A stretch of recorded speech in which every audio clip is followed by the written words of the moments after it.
Très bien, je pense qu'il n'est absolument nul besoin de présenter Christine Lagarde, présidente de la Banque Centrale Européenne.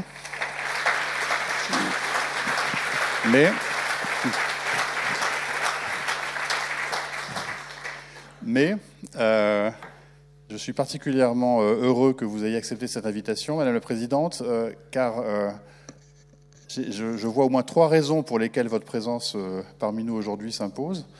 La première, c'est que vous venez du droit de la concurrence.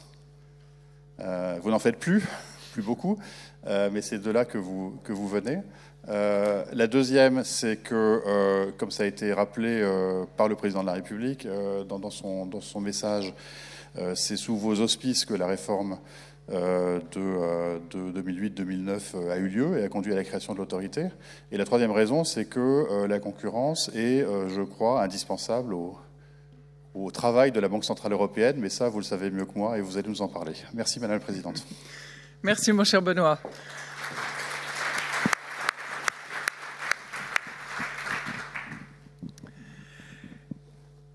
Monsieur le Président d'État, tous les présidents, les présidentes, les confrères, les amis, mesdames et messieurs, en vos rangs et qualités, Benoît, merci infiniment de me permettre d'intervenir aujourd'hui parce que vous me donnez l'occasion de m'acquitter d'une dette, ce qui n'est pas la moindre des choses et le moindre des paradoxes pour un banquier central. En fait, 2 dettes. Première dette, c'est une dette intellectuelle que je dois au droit de la concurrence. Parce que c'est vrai que mes premières émotions de juriste, les premières analyses, les premières découvertes, les premières explorations et les pages du droit tournées à l'occasion de certains dossiers dans les années 81, 82, article 85, 86, pour la première fois, les seuls effets étaient suffisants pour commettre des infractions au droit qu'on appelait à ce moment-là communautaire. Et puis ensuite, l'ordonnance du 1er décembre 86 qui me donnait l'occasion d'avertir nos clients américains, parfois, internationaux souvent, de ce que finalement la France se dotait d'un droit de la concurrence moderne. Et puis une dette d'amitié. Une amitié forgée avec un certain nombre d'entre vous. Les dossiers de la levure de panification, la pulpe de papier, les parfums à la distribution sélective. Tout ça m'a donné aussi la mesure du temps qui passe, parce qu'un certain nombre des grandes affaires que vous avez mentionnées, je ne les ai pas pratiquées. Mais vous n'avez pas pratiqué les miennes. Une dette d'amitié pour vous, Monsieur le Président et cher Benoît, une amitié forgée dans ce long compagnonnage, 20 ans déjà, que nous nous suivons, que nous nous croisons au service de l'intérêt général. Vous qui m'avez dit lorsque j'ai rejoint la Banque Centrale Européenne, vous verrez, vous vous habituerez même aux économistes. Mais vous aviez raison, ce qui m'a permis quelques mois plus tard ou quelques années plus tard de vous dire, vous verrez mon cher Benoît, vous vous habituerez même aux juristes. Je pense que s'il est un droit qui arrive à marier les deux et qui permet cette fertilisation croisée, c'est bien le droit de la concurrence, dont je ne vais pas vous faire un état des lieux puisqu'il a été fait avec merveille par le panel précédent, mais vous m'avez donné l'occasion en tout cas de faire une rechute, et une rechute heureuse. Alors, beaucoup d'entre vous le savent, le président de la République a eu la gentillesse de le rappeler, j'étais ministre de l'économie et des finances en 2008, quand la loi portant création de l'autorité de la concurrence a été adoptée. À l'époque, nous étions dans une phase de ralentissement économique et nous étions nombreux à penser, pas seulement le président Lasserre, pas seulement les membres de la commission Attali, nous étions nombreux à penser, je pense que si Antoine Gosset-Graville est parmi nous, il s'en souviendra, que le droit de la concurrence et le renforcement de l'autorité de la concurrence étaient indispensables pour soutenir et relancer la croissance. Et comme j'ai pu le dire lorsque j'ai présenté le projet de loi devant l'Assemblée nationale, je me cite, ça ne m'arrive pas si souvent, « Il ne sert à rien d'édicter des lois en faveur de la concurrence si elles ne sont pas respectées. » La France avait en effet besoin à l'époque d'une instance crédible chargée de mettre en œuvre le droit de la concurrence et d'en sanctionner les abus. Et c'est pourquoi, à l'époque, j'ai soutenu vigoureusement la création de l'autorité, plaidé pour l'élargissement de sa mission et l'affirmation de son indépendance, et approuvé les nouveaux pouvoirs qui lui étaient confiés, concernant par exemple l'examen des fusions et acquisitions qui relevaient en réalité de mon ministère. Et pour ceux d'entre vous qui avaient pratiqué la vie ministérielle, ça n'est pas peu de choses que d'arracher une attribution au ministère dont on a la charge pour la transférer à une autorité. Et vous écoutant, je suis personnellement très fier du chemin qui a été parcouru au cours de ces 15 dernières années. Et vous êtes aujourd'hui une institution respectée et influente, tant en France que dans l'Union européenne et que plus loin dans le monde. Je me souviens de ce G7 à Chantilly. Je ne participais pas au vôtre, je participais à un autre G7, toujours à Chantilly, et je suis heureuse que vous ayez à ce moment-là fondé les bases de cette communication renforcée, cette coopération entre les grandes autorités de la concurrence. Et je crois qu'après la Commission européenne, c'est ce que vous m'aviez dit l'autre jour, cher Benoît, c'est l'autorité, la vôtre, qui a ouvert le plus grand nombre d'enquêtes sur la base du droit de l'Union européenne. Bon nombre de vos décisions sont devenues emblématiques et vous avez notamment adopté des mesures majeures propres à faire respecter la concurrence dans les secteurs bancaires notamment, mais ferroviaires, gaziers, pharmaceutiques, de l'électricité, j'en passe et d'autres. Vous avez également pris de nombreuses décisions essentielles en matière de contrôle des concentrations. Là aussi, vous les avez énumérées avec talent, je n'y reviendrai pas. La politique de la concurrence en Europe a toujours rempli un rôle important dans le fonctionnement de notre union économique et monétaire. Son principal objectif est de préserver la concurrence entre les États membres et au sein du marché unique. Cet objectif a parfois été remis en question par certains dirigeants politiques qui le considéraient comme un obstacle à la création de champions nationaux dans certains secteurs. Cette contradiction apparente est aujourd'hui aggravée par les bouleversements du paysage économique et politique mondial.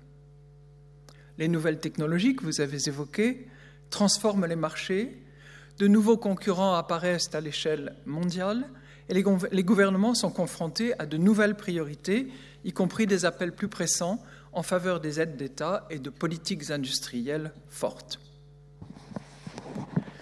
Et ces évolutions font dire à d'aucuns que le compromis supposé entre concurrence et compétitivité s'aggrave, dans le sens où la politique de la concurrence limiterait la capacité des entreprises de l'Union européenne à concurrencer des rivaux internationaux de plus grande taille, parfois soutenus par leurs États.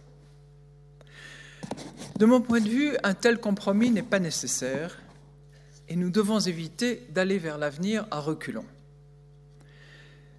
Si elle adopte une approche prudente, l'Europe peut préserver les avantages de la concurrence tout en s'adaptant au monde en mutation auquel elle fait face. Et je voudrais donc rappeler ici pourquoi la concurrence est impérative pour nos économies, évoquer les nouveaux défis auxquels la politique de la concurrence doit répondre, que tous les trois vous avez mentionnés chacun dans votre domaine, et je mentionnerai ensuite rapidement 3 principes clés pour nous aider peut-être à naviguer dans cet environnement sans sacrifier notre cadre concurrentiel, à savoir cohérence, complémentarité, compétence, vous avez appelé ça expertise, j'utilise compétence. Il existe de bonnes raisons de mettre en œuvre une politique de la concurrence solide et permettez-moi, en ma situation de présidente de la Banque centrale européenne, d'en évoquer 3. Premièrement, la concurrence a des effets positifs sur la croissance. Elle conduit à une meilleure allocation des ressources vers les entreprises les plus productives, à une gestion plus efficace des entreprises et à plus d'innovation et d'investissement. Une étude récente de la Commission européenne fait clairement apparaître une plus forte croissance de la productivité dans les secteurs les plus concurrentiels, une concurrence plus faible, ayant au contraire un effet inverse. Deuxièmement, la concurrence permet de maintenir des pressions à la baisse sur les prix et réduit leur volatilité. Non seulement elle empêche les entreprises de pratiquer des marges bénéficiaires dites excessives, mais elle fait également en sorte que celles-ci retrouvent rapidement un niveau de production optimal après des chocs sur les coûts, ce qui contribue à préserver un niveau d'inflation modéré. En France, par exemple, les produits soumis à la concurrence en ligne ont subi une inflation plus faible entre 2009 et 2018. L'écart d'inflation entre un panier de produits vendus uniquement en supermarché et les mêmes produits vendus en supermarché mais également en ligne était de 2 points de pourcentage. Troisièmement, la concurrence rend l'économie plus sensible aux taux d'intérêt, ce qui favorise le rôle macroéconomique joué par une banque centrale et facilite la transmission de la politique monétaire. Quand les marchés sont concurrentiels, les bénéfices et les réserves de trésorerie des entreprises sont généralement plus réduits en raison de l'optimisation qu'elles doivent pratiquer. Et ceci réduit leur capacité interne de financer leurs investissements et les contraint à chercher des sources de financement externes. De certains points de vue, c'est dommage. De mon point de vue, cette exposition au financement externe les rend donc plus sensibles aux variations des taux d'intérêt directeurs. Selon les travaux de la BCE, plus la concentration du marché sur lequel les entreprises est faible, plus l'incidence des changements de politique monétaire sur elles est forte. À l'inverse, une concentration du pouvoir de marché réduit la réactivité de l'économie aux variations des taux d'intérêt. Or, un des facteurs fondamentaux de l'application de la politique monétaire, c'est sa transmission. Depuis l'introduction de l'euro, l'approche de la concurrence fait l'objet d'un consensus assez stable en Europe. Elle s'articule autour de la mise en œuvre du marché unique. Merci, cher Enrico. Peut mieux faire, pas vous, mais nous. De l'application rigoureuse des règles relatives aux pratiques de nature à renforcer la concurrence et d'une vision stricte concernant les aides d'État. Cette approche a été, pour l'essentiel, une réussite. L'intégration au sein du marché unique n'a pas empêché l'augmentation des marges en Europe. Et si des cas de concentration de marchés extrêmes ont été notés aux États-Unis, soit en termes d'entreprise, soit en termes de secteur d'activité, cela est resté beaucoup moins vrai en Europe. De plus, les aides d'État sont restées sous contrôle et ne se sont élevées en moyenne qu'à 0,7% du PIB de l'Union européenne chaque année entre 2000 et 2009. Dans l'ensemble, le système de compétences partagées entre la Commission européenne et les autorités nationales, joignant leurs forces en vue de l'application du droit de l'Union, a été efficace. Et comme me l'a rappelé récemment Benoît la semaine dernière, 90% de toutes les décisions prises dans le domaine de la concurrence en vertu du droit de l'Union émanent des autorités nationales. Mais ces derniers temps, nous assistons à une accentuation des tensions entre les dimensions internes et externes de la concurrence. Face aux géants de la tech aux États-Unis et à l'impressionnante capacité de production de la Chine, la question est véritablement de savoir si l'Europe doit modifier sa politique de concurrence pour défendre ses intérêts dans le monde. Dans certains secteurs, comme dans les télécommunications, des propositions visant à redéfinir le marché ont été avancées afin de permettre précisément aux grands investisseurs et aux grands acteurs européens d'investir davantage et de faire jeu égal avec leurs concurrents internationaux. Le moyen est là. Dans d'autres domaines, comme celui de la technologie, la Commission européenne est encouragée à accorder une plus grande attention aux critères d'innovation lors de l'examen des fusions visant à faciliter d'importants investissements par ces acteurs. Et dans les secteurs de la défense et de l'espace, par exemple, certains appellent à donner plus de poids aux critères de résilience, car la dépendance géopolitique constitue évidemment un enjeu majeur. Ces évolutions se traduisent également par une nouvelle attitude à l'égard de la politique industrielle et des aides d'État.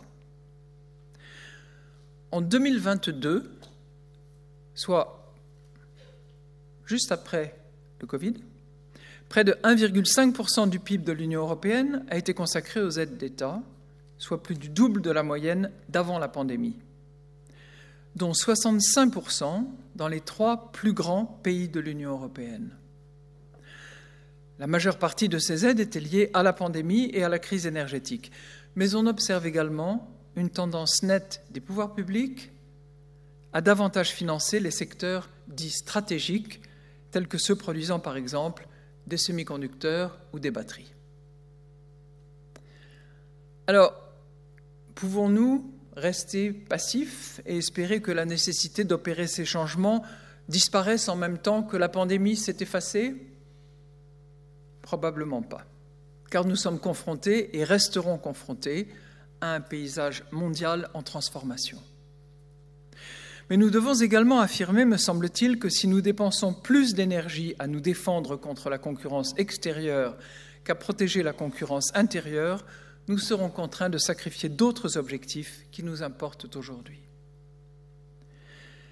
Il est maintenant largement admis que l'Europe doit rattraper son retard en termes de croissance de productivité et que l'une des principales causes de cette faiblesse tient au caractère statique de notre structure industrielle. Contrairement aux États-Unis, ce sont les mêmes entreprises, qu'on appelle souvent les entreprises traditionnelles ou de la moyenne tech, qui concentrent les dépenses de recherche et développement d'année en année. Et trop peu d'entreprises innovantes se démarquent dans les secteurs de la haute technologie.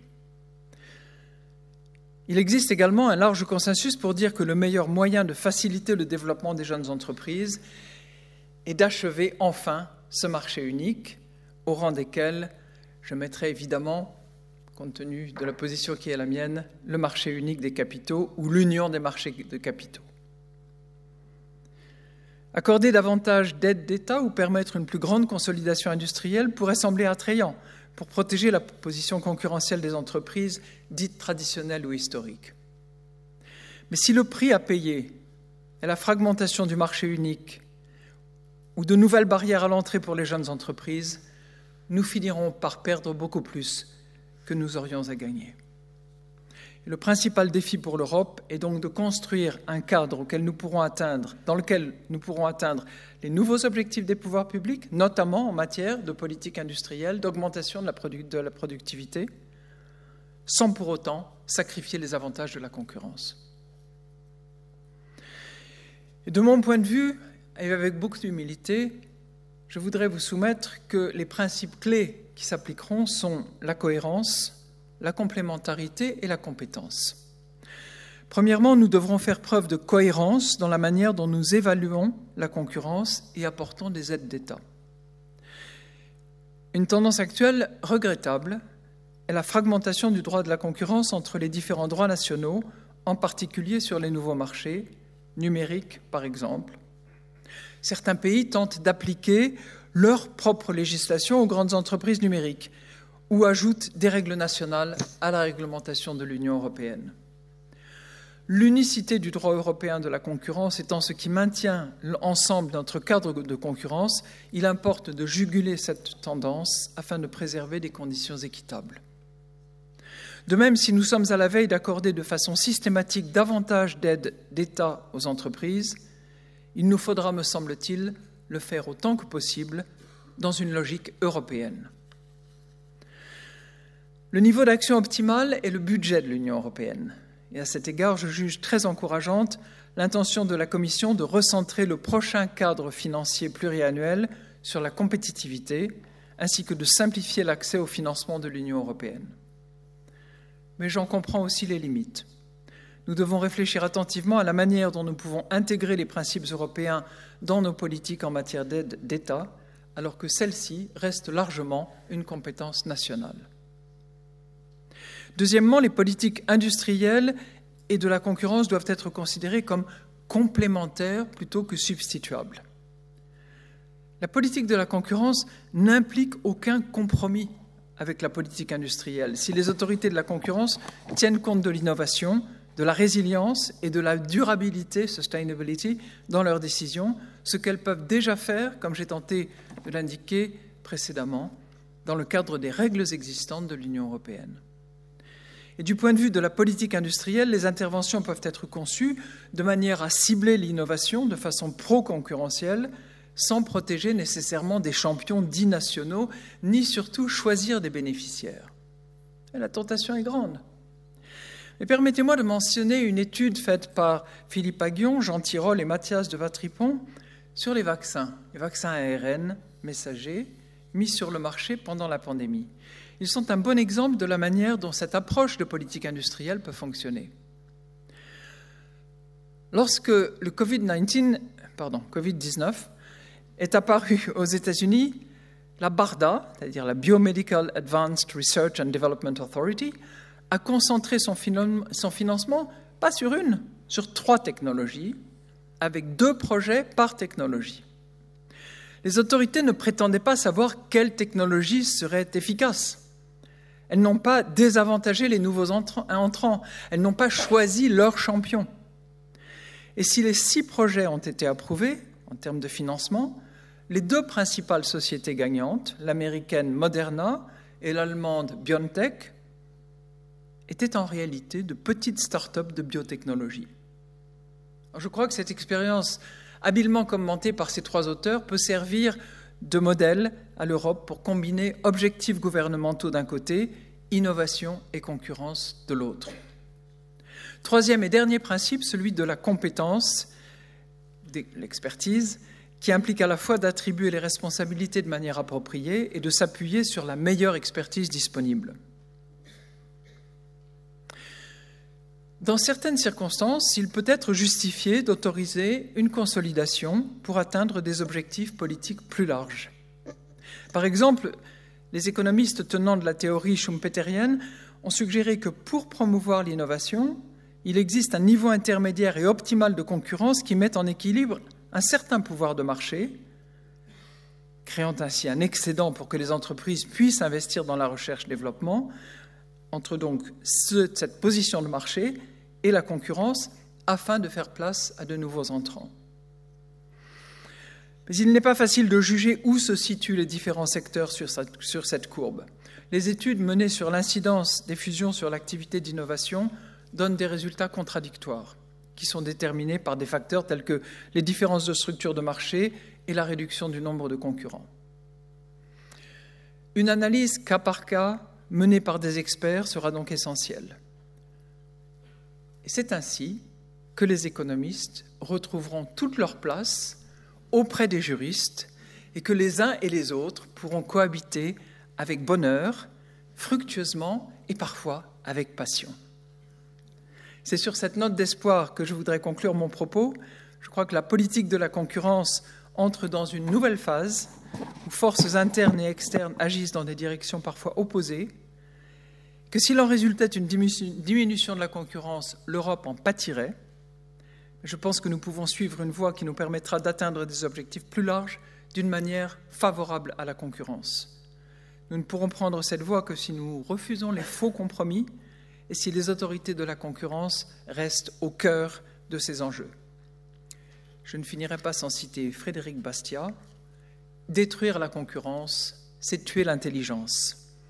Heureusement, l'autorité, avec son intelligence collective, avec tous ses participants, tous ses agents, permettra pendant de nombreuses années encore de nous forcer à rester vigilants.